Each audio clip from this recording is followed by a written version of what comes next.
ಗೌತಮ ಬುದ್ಧರ ಸುಂದರ ವಾಣಿಗಳು. ನಿನ್ನೆಯ ದಿನದ ಬಗ್ಗೆ ಯೋಚಿಸಿ ನಾಳೆಯನ್ನು ಹಾಳು ಮಾಡಿಕೊಳ್ಳಬೇಡಿ. ಇಂದಿನ ದಿನವನ್ನು ಸರಿಯಾಗಿ ಉಪಯೋಗಿಸಿಕೊಳ್ಳಿ. ಬುದ್ಧರ ವಾಣಿಗಳು. ಸೋಲು ಎಂಬ ವಿಷಯವು ಹೇಡಿಗಳನ್ನು ಹಿಮ್ಮೆಟ್ಟಿಸುತ್ತದೆ, ಶೂರರನ್ನು ಪ್ರೋತ್ಸಾಹ ಮಾಡುತ್ತದೆ ಮತ್ತು ಗೆಲುವಿನ ಕಡೆಗೆ ಕರೆದೊಯ್ಯುತ್ತದೆ. ಬುದ್ಧರ ವಾಣಿಗಳು. ತನಗೂ ಒಂದು ದಿನ ಸಾವು ಬರುತ್ತದೆ ಎಂದರಿತವನು ಇನ್ನೊಬ್ಬರನ್ನು ಸಾಯಿಸುವ ಅಥವಾ ತೊಂದರೆ ಕೊಡುವ ಮನೋಭಾವದವನಾಗಿರುವುದಿಲ್ಲ. ಬುದ್ಧರ ವಾಣಿಗಳು. ಸಾಗರದ ಅಲೆಗಳು ಎಷ್ಟೇ ಜೋರಾಗಿ ಸದ್ದು ಮಾಡಿದರೂ ಆಳದಲ್ಲಿ ಪ್ರಶಾಂತತೆ ಇದ್ದೇ ಇರುತ್ತದೆ. ಬುದ್ಧರ ಸುಂದರ ವಾಣಿಗಳು. ಬುದ್ಧರ ಆಲೋಚನೆಯಲ್ಲಿ ಆರೋಗ್ಯ ಎಂಬುದು ಲಾಭವಾದರೆ ಸಂತೋಷ ಎಂಬುದೇ ಧನ ಇದ್ದಂತೆ. ಬುದ್ಧರ ಮತ್ತೊಂದು ವಾಣಿ ಎಂದರೆ ಆಸೆಯೇ ದುಃಖಕ್ಕೆ ಮೂಲ. ಯಾವುದೇ ವಸ್ತುವಿನ ಮೇಲೆ ಅತಿಯಾಗಿ ಆಸೆ ಪಡುವುದು ಮುಂದೊಂದು ದಿನ ದುಃಖಕ್ಕೆ ಕಾರಣವಾಗುತ್ತದೆ ಎಂದು ಬುದ್ಧರು ನಂಬಿದ್ದರು. ನಿನ್ನ ಕಷ್ಟದ ದಿನಗಳಲ್ಲಿ ನಿನ್ನ ತಾಳ್ಮೆಯನ್ನು ಕಳೆದುಕೊಳ್ಳಬೇಡ. ಎಲ್ಲವೂ ಒಂದು ಕಾರಣದಿಂದಲೇ ಸಂಭವಿಸುತ್ತದೆ. ನಿನ್ನ ಸಮಸ್ಯೆಗೆ ಪರಿಹಾರ ಸಿಕ್ಕೇ ಸಿಗುತ್ತದೆ. ತಾಳ್ಮೆಯನ್ನು ಕಳೆದುಕೊಳ್ಳಬೇಡ. ನೀವು ಮಾಡುವ ಪ್ರತಿಯೊಂದು ಕೆಲಸವನ್ನು ಹೃದಯದಿಂದ ಮಾಡಿ. ಅದಕ್ಕೆ ಪ್ರತಿಯಾಗಿ ಏನನ್ನೂ ನಿರೀಕ್ಷಿಸಬೇಡಿ. ಆಗ ಮಾತ್ರ ನೀವು ದುಃಖಿತರಾಗುವುದಿಲ್ಲ ಮತ್ತು ಅಸಂತುಷ್ಟಗೊಳ್ಳುವುದಿಲ್ಲ. ಬುದ್ಧರ ಈ ಸುಂದರ ವಾಣಿಗಳು.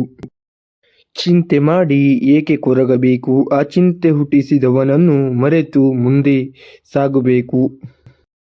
ಸತ್ಯ ಹೇಳುವ ಅಭ್ಯಾಸವನ್ನು ಮಾಡಿಕೊಂಡರೆ ಭಗವಂತನಿಗೂ ನೀವು ಹೆದರಬೇಕಾದ ಅವಶ್ಯಕತೆ ಇರುವುದಿಲ್ಲ. ಬದಲಾಗಿ ಸುಳ್ಳು ಹೇಳುವ ಅಭ್ಯಾಸವನ್ನು ನೀವು ಮಾಡಿಕೊಂಡರೆ ನಿಮಗೆ ನೀವೇ ಹೆದರಿ ಬದುಕಬೇಕಾಗುತ್ತದೆ. ಬುದ್ಧರ ಈ ಸುಂದರ ವಾಣಿಗಳು. ಸಮಸ್ಯೆಗಳು ನಿಲುಗಡೆಯ ಚಿಹ್ನೆಗಳಲ್ಲ, ಬದಲಾಗಿ ಅವುಗಳು ಮಾರ್ಗಸೂಚಿಗಳಂತೆ ಕೆಲಸ ನಿರ್ವಹಿಸುತ್ತದೆ. ನಿಮ್ಮ ಬಳಿ ಸಾಧ್ಯವಿಲ್ಲ ಎಂಬುದು ಯಾವುದೂ ಇಲ್ಲ. ಮನಸ್ಸು ಅಂಜುತ್ತದೆಯಷ್ಟೇ. ಒಂದು ವೇಳೆ ನೀವು ಗೆದ್ದರೆ ಬೇರೆಯವರಿಗೆ ಪಾಠ ಹೇಳಿಕೊಡಬಹುದು. ಒಂದು ವೇಳೆ ನೀವು ಸೋತರೆ ನೀವೇ ಅದರಿಂದ ಪಾಠ ಕಲಿಯಬಹುದು. ಬುದ್ಧರು ಹೇಳಿರುವ ಈ ಸುಂದರ ವಾಣಿಗಳು.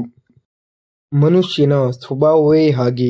ತಪ್ಪು ಒಂದು ವೇಳೆ ತಮ್ಮದಾಗಿದ್ದರೆ ವಕೀಲರಾಗುತ್ತಾರೆ. ತಪ್ಪು ಒಂದು ವೇಳೆ ಬೇರೆ ವ್ಯಕ್ತಿಯದ್ದಾಗಿದ್ದರೆ ನ್ಯಾಯಾಧೀಶರಾಗಿ ಬಿಡುತ್ತಾರೆ.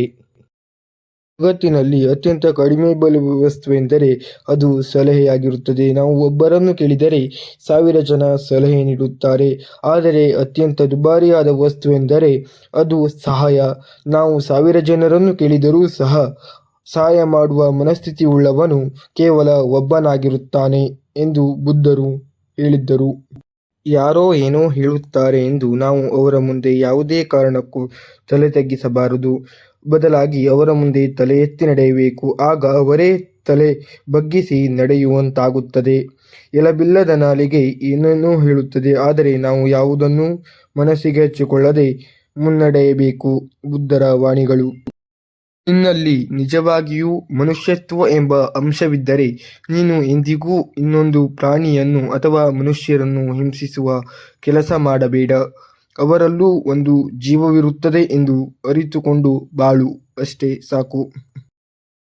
ಉಳಿದವರನ್ನು ಗೆಲ್ಲುವುದಕ್ಕಿಂತ ಮುಂಚೆ ತನ್ನನ್ನು ತಾನು ಗೆಲ್ಲುವುದು ಹೇಗೆ ಎಂದು ನಿನ್ನ ಮಾರ್ಗವನ್ನು ನೀನೇ ಹುಡುಕಿಕೋ. ಆಗ ಮಾತ್ರ ನೀನು ಜೀವನದಲ್ಲಿ ಯಶಸ್ವಿಯಾಗಲು ಸಾಧ್ಯವಾಗುತ್ತದೆ. ಬುದ್ಧರ ಚಂದದ ವಾಣಿಗಳು.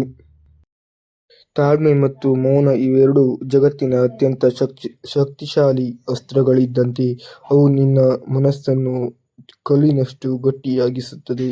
ನೆನಪಿನಲ್ಲಿಟ್ಟುಕೋ. ಬುದ್ಧನ ವಾಣಿಗಳು.